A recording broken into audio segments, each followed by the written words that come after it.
ଗାଡିଟି ଭାଙ୍ଗିକି ତାଙ୍କୁ ମଧ୍ୟ ଟଣା ଘୋଷରା କଲେ ଏବଂ ତାଙ୍କ ଚେନ୍ ଫେନ୍ ଛିଡେଇକି ମାଡ଼ ବି ମାରିଲେ। ଆକ୍ରମଣକାରୀ ସମସ୍ତେ ହଉଛନ୍ତି ବିଜୁ ଜନତା ଦଳର ଛାମୁଆ ନେତା କର୍ମୀ, କିଏ ସରପଞ୍ଚ, କିଏ ଜିଲ୍ଲା ପରିଷଦ ମେମ୍ବର, କିଏ କାଉନସିଲର, ଏମାନେ କି ସାଧାରଣ ଲୋକ ନୁହନ୍ତି। नमस्कार न्यूज रूम को स्वागत करुछि मुलिजा। दर्शक बंधु वर्तमान आपण जानिथिबे जाजपुर रे वर्तमान बबी और हिमांशु मुहामुही होइचंती एवं हिमांशु शेखर साहू तांकर प्रतिक्रिया मध्ये रखिचंती जहा फଳରେ कि बबीଙ୍କ ପାଇଁ ताहा विपद सृष्टि करि पारे। ए संपर्क रे आज आमे आलोचना करिबा। मो संगरे अछंती बीजेपी रो वरिष्ठ नेता गौतम राय। सर नमस्कार, आपन को न्यूज रूम रो स्वागत। नमस्कार सर घटना होची जेतेबेले कुहा जाउची जे हिमांशु साहूंको ऊपर आक्रमण करिसंती बबी दासଙ୍କର ଲୋକମାନେ, आपण ए घटना को आपनकर प्रतिक्रिया कोन रखिबे? देखो गणतंत्र रे हिंसार स्थान नाही।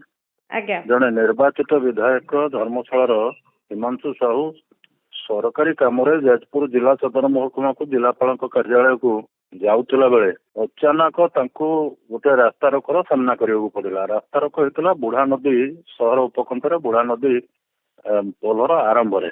आज्ञा ताटो ये जो ब्रिज ये से रास्ता देखी जाउतला बेले घटनाटी घटला एमती सेतबेलू पाखापाखि 50 गाड़ी लाइन में छिड़ा गलानी। आज्ञा ये बोधे से 55 नंबर सीरियल गाड़ी रही।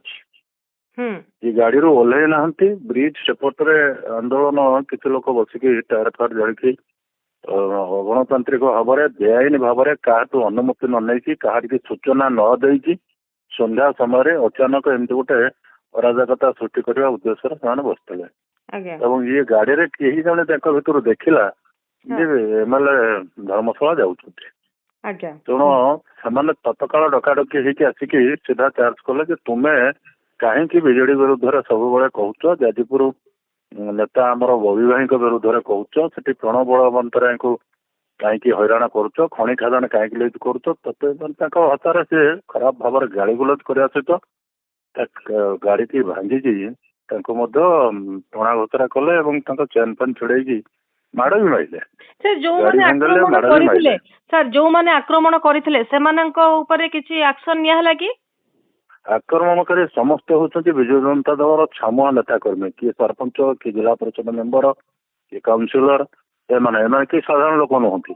आज्ञा एवं तापरे स्थानीय लोक रुंडीभूत होइछन्ति। पुलिस पर अवस्था आसिकी अध घंटा पर पहुंची पहुंचला पर थाना रे एफआईआर हला। एफआईआर हला पर एबे सुधा पुलिस प्रशासन किसी लोक तो गिरफ्त करिछि तो समस्त पर्सनाली लेलेनी किंतु किछि लोक संपृक्त थिवा लोक जहाँ से देखनाहारी कहती से किसी लोक गिरफ्त होती। पुलिस प्रशासन कठोर कार्यानुष्ठान ग्रहण कर आशावादी कहीं जो माने विगत दिन में जो माने अराजकता सृष्टि करुले आईन शासन को निज हाथ को नहीं जाऊे आम जहाँ चाहबू ता करूँ खଣି खादान रोकवा कथा हो कि कोटे मर्डर करने कथा हो कोटे रेप करने कथा हो आप विगत वर्ष मानकर देखी केमती मनमानी चलता जाजपुर नेता मानकर से मानसिकता पर्यंत मुंडू ओह्लई ना।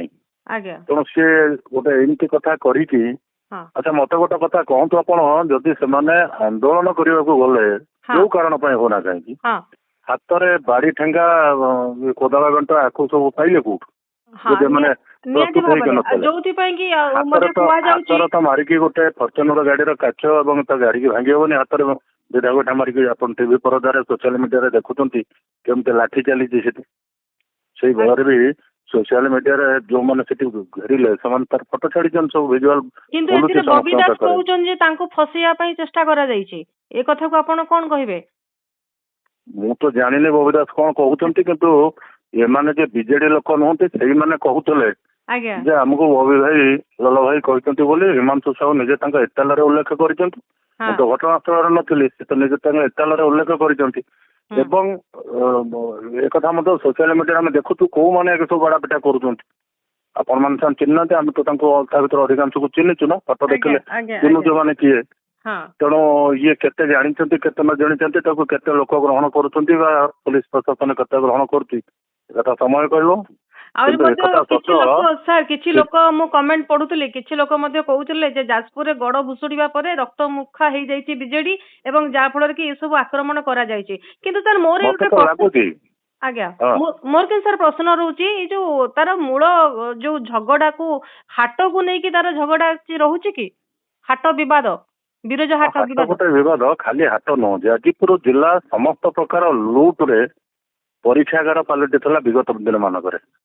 ସେ ଆଜ୍ଞା ମାଙ୍କଡା ପଥର ହଉ, କଳା ପଥର ହଉ, ବାଲି ଖାଦାନ ହଉ, ଇଏ ସବୁଠୁ ଆରମ୍ଭ କରିକି ଉନ୍ନୟନ ନାଁରେ ମଧ୍ୟ, ଭଙ୍ଗାଗଡା ନାଁରେ ମଧ୍ୟ ଶହ ଶହ କୋଟି ଟଙ୍କାର ହିସାବ କିଛି ମିଳୁନାହିଁ। ଯୋଉ ହଁ ପ୍ରକଳ୍ପ ସବୁ କରୁଛନ୍ତି ବା କରିଥିଲେ ତା ହିସାବ ସାର୍ବଜନୀନ ହେଇନାହିଁ ଆଜି ପର୍ଯ୍ୟନ୍ତ। ହୁଁ ଡିଏମ୍ଏଫ ପଇସା ହଉ କି ସରକାର, କେନ୍ଦ୍ର ସରକାର, ରାଜ୍ୟ ସରକାରଙ୍କ ପଇସା ହଉ, ସରକାରୀ କଳକୁ ହାତ ବାରିଛି କରିକି କିଛି ମୁଷ୍ଟିମେୟ ପଦାଧିକାରୀଙ୍କ ସହଯୋଗରେ ପୁରା ଲୁଟ୍ କରିଛନ୍ତି। ଏବଂ ସେ ଯୋଉ କଥାଟା ଆଜି ଯେତେବେଳେ ବ୍ରେକ୍ ହଉଛି, ହିମନ୍ତ ସାହୁ ଅନେକ ଅଭିଯୋଗ ଆଣିକି ପ୍ରଶାସନକୁ ନଜରକୁ ଆଣିକି କିଛି ଖଣି ଖାଦାନ ବେଆଇନ ଭାବରେ ଚାଲୁଥିବା ଖଣି ଖାଦାନକୁ ବନ୍ଦ କରିଛନ୍ତି। ଆଜ୍ଞା ତାଙ୍କ ଉପରେ କ୍ରୋଧ ଅଛି ଯେହେତୁ ତାଙ୍କର ବେପାର ବନ୍ଦ ହଉଛି। ସେଠି ଗୋଟିଏ ହାଟ, ଏବେ ଯାହାକୁ ଗୋଟେ ନେରେଟିଭ ତିଆରି ହଉଛି ଯେ ବିରଜା ମନ୍ଦିର ପ୍ରକଳ୍ପକୁ ପ୍ରଶାସନ ବନ୍ଦ କରୁଛି। କୋଉଠି ବିରଜା ମନ୍ଦିର ପ୍ରକଳ୍ପକୁ ପ୍ରଶାସନ ବନ୍ଦ କରିନାହିଁ, କି ବନ୍ଦ କରିବାର ଆବଶ୍ୟକତା ନାହିଁ, କି ବନ୍ଦ କରିବାର ସମ୍ଭାବନା ହିଁ ନାହିଁ। ବିରଜା ମନ୍ଦିର ପ୍ରକଳ୍ପ ତା ବାଟରେ ଚାଲିଛି। ଆଜ୍ଞା ଆଉ ବିରଜା ଅଗ୍ନେଶ୍ୱର ହାଟ ହଉଛି ଏକ ଭିନ୍ନ ପ୍ରସଙ୍ଗ। ନାଇଁ ହାଟଟା ଯୋଉ ଜାଗାରେ ଥିଲା ସେଇ ଜାଗାରେ ତ ହାଟ ନାହିଁ, ଆଉ ଗୋଟେ ଜାଗାକୁ ଉଠିକି ଆସିଛି। ହାଟ ଅସ୍ଥାୟୀ ଭାବରେ ଉଠେଇକି ଏଗ୍ରିମେଣ୍ଟ କରିକି ଉଠେଇଛନ୍ତି, କଲେକ୍ଟର ଏବଂ ପ୍ରଶାସନ ଲେଖିକି ଦେଇଛି ଯେ ଆମେ ଏଠି ହାଇଟେକ୍ ହାଟ କରିକି ଫେରେଇବୁ, ହଁ ଏବଂ ହାଟର କିଛି ଅଂଶକୁ ପ୍ରକଳ୍ପ ଭିତରେ ନେଇଛନ୍ତି। ସେଥିରେ ଆଜ୍ଞା କାହାର ଡିସ୍ପ୍ୟୁଟ ବି ନାହିଁ। ହୁଁ ସେଥିରେ ହୁଁ ଯାଜପୁରବାସୀ, ପ୍ରଶାସନ, ସମସ୍ତ ରାଜନୈତିକ ଦଳ କାହାରି ଆପତ୍ତି ବି ନାହିଁ। ସେ ଆଚ୍ଛା କାର୍ଯ୍ୟ ବି ଚାଲିଛି, ସେଥିରେ କିଛି ଅନ୍ତରାୟ ବି ସୃଷ୍ଟି ହେଇନି, କି ହବାର ବି ନାହିଁ। ହୁଁ ହୁଁ କିନ୍ତୁ ହାଟ ବିରଜା ପ୍ରକଳ୍ପ ବାଦ ଯୋଉ ଅବଶିଷ୍ଟ ଜାଗା, ହାଟର ଶହ ଶହ ବର୍ଷର ପୁରୁଣା ହାଟ, ସେ ଯୋଉ ହାଟ ସହ ନିଜସ୍ୱ ଜାଗା ଅଛି ଆରଏମସି ର, ସେ ଅବଶିଷ୍ଟ ଜାଗାରେ ଅର୍ଥାତ୍ ମନ୍ଦିର ବେଢଠୁ ପାଖାପାଖି 340 ଫୁଟ ଦୂରରେ ଆଜ୍ଞା ପ୍ରକଳ୍ପ ବାଦେ ହୁଁ ଇଏ ହାଟକୁ ସ୍ଥାନାନ୍ତର କରିବା ପାଇଁ ପ୍ରଶାସନିକ ନିଷ୍ପତ୍ତି ହେଲା। କାହିଁକି ନିଷ୍ପତ୍ତି ହେଲା ନା, ସେ ହାଟ ହଉଛି ଗୋଟେ ଚାଷୀ ମାନଙ୍କର ହାଟ। ସିଧାସଳଖ ଚାଷୀ ମାନେ ତାଙ୍କ ଉତ୍ପାଦିତ ପରିବା ପତ୍ର ଭଲ ମନ୍ଦ ଆଣିକି ସେଠି ବ୍ୟବସାୟ କରିକି ସପ୍ତାହରେ 2 ଦିନ ଚଳନ୍ତି। ଆଜ୍ଞା ହଜାର ହଜାର ଲୋକ ସେ ହାଟ ସହିତ ସମ୍ପୃକ୍ତ। ବିଞ୍ଝାରପୁର ଅଞ୍ଚଳ ହଉ, ଯାଜପୁର ଅଞ୍ଚଳ ହଉ, ପଡୋଶୀ ଭଦ୍ରକ ଜିଲ୍ଲାର ଭଣ୍ଡାରୀ ପୋଖରୀ ଅଞ୍ଚଳ ହଉ, ଇଏ ଶହ ଶହ ବର୍ଷର ହାଟ। ତା ସହିତ ଗୋଟେ ଇମୋସନ ଲୋକଙ୍କର ଯୋଡି ହେଇକି ଅଛି। ସେ ବେପାରୀ ମାନେ ଯେତେବେଳେ ଦେଖିଲେ ବ୍ୟବସାୟୀ, ଚାଷୀ ଏବଂ ଖାଉଟି ଯେ ସ୍ଥାନାନ୍ତରିତ ହେଇଥିବା ଜାଗାରେ ହାଟ ଚାଲୁନାହିଁ, କେହି ଯାଉନାହାନ୍ତି, ସେମାନେ ବାରମ୍ବାର ପ୍ରଶାସନ ଦୃଷ୍ଟିକୁ ଆଣିଲେ ଯେ ତମେ ତ ପ୍ରକଳ୍ପ ଜାଗା ଯେତିକି ନେବା କଥା ନେଇଗଲ, ଅବଶିଷ୍ଟ ଜାଗାରେ ଆମକୁ କାହିଁକି ବସିବା ପାଇଁ ଅନୁମତି ଦଉନା। ପ୍ରଶାସନ ତାକୁ ଯେତେବେଳେ ଅନୁଭବ କଲା ଯେ ଏମାନଙ୍କ ଯୁକ୍ତି ଯଥାର୍ଥ, ତାଙ୍କୁ ବାହାରୁ ଅନୁମତି ଦେଲା। ସେଠି ବି ମଧ୍ୟ ଯାଇକି କେମିତି ଗୋଇଠା ମାରିକି ଏଇ ଯୋଉ ବିଜେଡିର ତଥାକଥିତ ନେତା ମାନେ, ଏମାନେ କେମିତି ଭାବରେ ସେ ଯୋଉ କାଲି ଯେଉଁମାନେ ବେପାର କରିବାକୁ ଚାଷୀ ଆସିଥିଲେ ତାଙ୍କୁ କେମିତି ଗୋଇଠା ବିଧା ମାରିକି, ଧକ୍କା ମାରିକି, ତଣ୍ଟିଆ ମାରିକି ସେଠି ଯାଇଲେ କାଣ୍ଡ କାରଖାନା, ଆପଣ ମାନେ ଗଣମାଧ୍ୟମରେ ସବୁ ଦେଖେଇଛନ୍ତି। ଏ କଥା ଦେଖିଲା ପରେ ଗୋଟିଏ କଥା ଆପଣଙ୍କୁ କହିବାକୁ ଚାହୁଁଛି, ଏଇ କଥା ଦେଖିଲା ପରେ କଣ ଆମେ ବିଶ୍ୱାସ କରିବା ଯେ ସମ୍ବିଧାନର ଅନୁଚ୍ଛେଦରେ ଯୋଉ ଦଳ, ବିଜୁ ଜନତା ଦଳ କହୁଛି ଯେ ଅହିଂସାକୁ ସ୍ଥାନିତ କରାଯାଉ, ତାଙ୍କ ନେତା କର୍ମୀଙ୍କର ଏ ଆଚରଣ ପ୍ରମାଣ କରୁଛି ତ ଏମାନେ ଅହିଂସାରେ ବିଶ୍ୱାସ କରନ୍ତି ବୋଲି। ନିହାତି ଭାବରେ ଆଉ ଜଣେ ସିଟିଂ ମାନେ ଶାସକ ଦଳର ଜଣେ ସିଟିଂ ଏମଏଲଏଙ୍କ ଉପରେ ଯେତେବେଳେ ସଂଘବଦ୍ଧ ଆକ୍ରମଣ କରାଯାଇଛି ଏବଂ ବିରଜା ପ୍ରକଳ୍ପ ପାଇଁ ଆନ୍ଦୋଳନ ବେଳେ ରାସ୍ତା ଉପରେ ଯୋଉ ଉପଦ୍ରବ ମାନଙ୍କର ଯୋଉ ଆତଙ୍କ ରାଜ ରହିଛି, ଏହା ନିହାତି ଭାବରେ ନିନ୍ଦନୀୟ କଥା। କିନ୍ତୁ ଆଦୌ ବିରଜା ପ୍ରକଳ୍ପ ପାଇଁ ଏମାନେ କରିନାହାନ୍ତି। ଅତୀତରେ ଆଙ୍କର ବିରଜାଙ୍କୁ ନେଇ କଣ ଭୂମିକା ଥିଲା ସବୁ? ଆଜ୍ଞା ବିରଜା ପ୍ରକଳ୍ପ ପାଇଁ ଏମାନେ ଆନ୍ଦୋଳନ କରୁଛନ୍ତି, କହୁଛନ୍ତି ଲୋକଙ୍କୁ ଭ୍ରମିତ କରିବା ପାଇଁ ଭୁଲ କଥା କହୁଛନ୍ତି। ହାଟ ଯୋଉଠିକି ନେଇଛନ୍ତି ତା ପଛରେ ରହସ୍ୟ କଣ? କାହା ସ୍ୱାର୍ଥରେ ହାଟ ସେଠିକି ସ୍ଥାନାନ୍ତର କରିବା ପାଇଁ ଚାହିଁଥିଲେ? ଇଏ ସତ୍ୟତାକୁ ତ ଗଣମାଧ୍ୟମ ବାହାର କରିବା ଦରକାର, ଲୋକ ତ ଜାଣିବା ଦରକାର। କେତେ ଦିନ ଏଇ ଯୋଉ ଭୁଲ କଥା କହିକି ଲୋକଙ୍କ ଭିତରେ ନୂଆ ଭାବାବେଗ ସୃଷ୍ଟି କରିବାର ଯୋଉ ଅପଚେଷ୍ଟା କରୁଛନ୍ତି, ଯାଜପୁର ଲୋକ ଜାଣିନାହାନ୍ତି ତା ପଛରେ ରହସ୍ୟ କଣ? ଗୋଟେ ଭୁଲ ଭାଲ କଥା କହିକି ଲୋକ ମତକୁ ବିଭ୍ରାନ୍ତ କରି ଆମେ ବିରଜାଙ୍କ ପାଇଁ କରୁଛୁ। ବିରଜାଙ୍କୁ ନେଇ ଯେତେବେଳେ ବିଭିନ୍ନ ସମୟରେ ସଂକଟ ସୃଷ୍ଟି ହେଇଛି, ଏମାନଙ୍କ ଭୂମିକା କଣ ଥିଲା? ସାର୍ ଜଣେ ସାଧାରଣ ଲୋକ ଯେତେବେଳେ ତାଙ୍କର କ୍ରିମିନାଲ ଆକ୍ଟିଭିଟିଜ ରହୁଛି ସେତେବେଳେ ସେ ଦଣ୍ଡିତ ରହୁଛି, କିନ୍ତୁ ଯୋଉମାନେ ପାୱାରଫୁଲ ନେତା, ଯୋଉମାନେ ଆପଣ ଯେମିତି ଏବେ କହିଲେ, ମୁଁ ଯେତେବେଳେ ପଚାରିଲି ଆରେଷ୍ଟ ଯୋଉମାନେ ହେଇଛନ୍ତି ସେମାନେ ଆପଣ କହିଲେ ଯେ ସେମାନେ କୌଣସି ଛୋଟ ମୋଟ ଲୋକ ନୁହନ୍ତି। ଯଦି ଭଲ ଭଲ ଲୋକମାନେ ଯଦି ଏଇଭଳି ଆକ୍ରମଣକାରୀ ଜିନିଷ ସବୁ କରିବେ, ହିଂସାକାଣ୍ଡ ଘଟାଇବେ, ତାଙ୍କ ପ୍ରତି ତ ଆକ୍ସନ ନେବାଟା ନିହାତି ଆବଶ୍ୟକ, ନହେଲେ ଏହା ସାଧାରଣ ଜନତାଙ୍କ ଉପରେ କଣ ଫରକ ପଡିବ, ଇଫେକ୍ଟ ପଡିବ? ନିଶ୍ଚିତ ଭାବରେ ଲୋକ ଆଜି ବୁଝିଗଲେଣି ଯେ ଅତୀତରେ ସରକାର ଥିଲାବେଳେ ଏମାନେ ଯେମିତି ଭାବରେ राज्य व्यापी गोटे अराजकता करके ओडिशा को क्रिमिनालाइजेशन नंबर 1 करैथिले नारी निर्यातना हत्या मर्डर राजधानी जमती देश में 1 नंबर करते से मानसिकता जाई नहीं एबे भी सरकार बदलिलानी मोहन मांझी सरकार आईन शासन प्रतिष्ठा करने उद्यम करुला बेले ये मनरे से कथा लिभु नहीं कि से पुराना आदत पुराना ख्याल रे पुराना मिजाज रे विभ्रांत करके गोटे अराजकता सृष्टि करने लक्ष्य नहीं ये रकम काम करुँच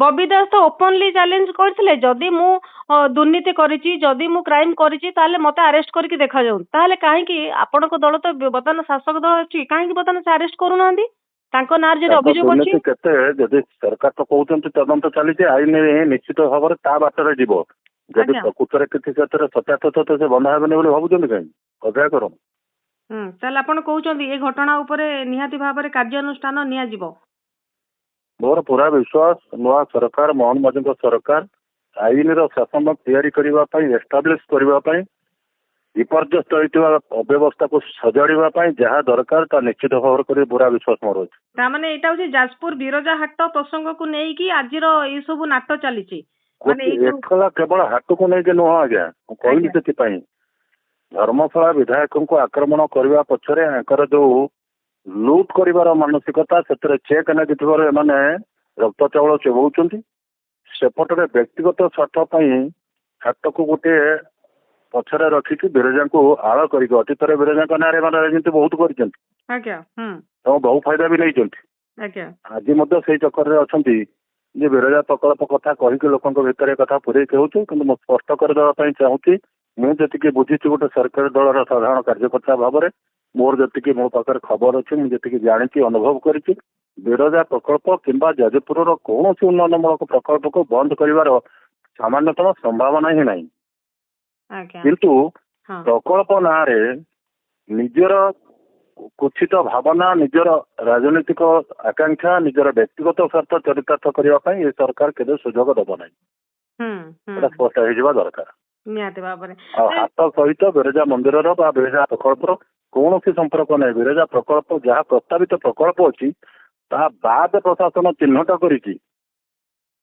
हाटर अवस्थित हाट जोटा 100 वर्षर हाट से हाट साधारण चाषी मूलिया खाउटी एवं जनसाधारण स्वार्थ से कथा करने चाहूँगी ये न करदेवाई विभिन्न प्रकार आड़ कर खड़ी खादान को बंद कर लिखु साहू आक्रमण आक्रमण खाली न पूरा षड्यंत्र चला सफा करदेवाई आगुरी से धमक चमक देती अतीत गणमाध्यम कथा भी आसी तेणु ये प्रकृत चरित्र और चित्र आज लोक देखुं जानूँ से कहते कौन करुले कौन देखो जाजपुरवासी और ओडिशावासी देखुं सर बहुत बहुत धन्यवाद जमती कि आम कथा होते से सर जदि 20 ରୁ 25 मिनिट धरिकी जमी भिड़ तंत्र नियंत्रण रे थिला पूरा अंचल थिला एवं पुलिस पहुंचबार जदि आउ टिके विलंब होता ताले हुए तो किसी भी गोटे घटना घटी पारि थांदा जाजपुर भली मत कहतु जाजपुर भली गोटे शिक्षित संभ्रांत अंचल लोके यही कथा ये असभ्य आचरण को बर्दाश्त करेंगे आपण मानु भल लगुचे कथा नहीं एटा तो ओडिसा लोक ए कथा देखिकी ओडिसा लोक कथा देखिकी राजनीति रे कादुओ फोपड़ा फोपड़ी एटा स्वाभाविक विरोधी दल शासक दल को कहबो शासक दल विरोधी दल को कहबो किंतु एथिरे हिंसार स्थान नाही गणतंत्र रे हिंसार स्थान नाही सर मो संगे अछंती थिले जे गौतम राय जे कि कहउतले जे गणतंत्र रे हिंसार स्थान नाही एवं जे दोषी से मध्य प्रकृत जे दोषी ताको मध्य दंड दिया तेणु एभली घटना आगको न हो यह कामना करूँ।